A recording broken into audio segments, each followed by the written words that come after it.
Ayun yung live, oh. Ayun yung plaka mo. Kuya, naka-live tayo. Kitang-kita namin. Oh. Yabang mo, kupal ka. Bigla kang sumunod.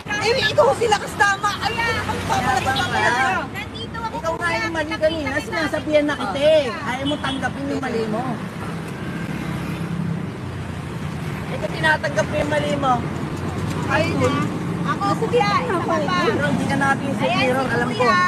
Abasa kita. Nag-activity kami. Ano mo na kasi? Punutin siya dito. Tapos bigla siyang ganyan. Idol. Nagagalit siya kasi sinisigawan daw siya. Sa dance control mo. Kaya nga pagka ano ko sa side bureau, sabi ko, nag-ano yung sasakyan. Eh, anong gusto mong mangyari ngayon? Patatagalin pa ba natin Kuya. to? Ay, siguro na ako, idol. Siyempre, hindi idol kita eh. Sinasabi O, kalmado lang na ako kasi ngayon. namin, Mag-sorry ka kuya, lang. Sorry, humingi sorry, ka ng pasensya Diba? kasi ginit-git mo kami. Higit mo kami. Alam mo yun.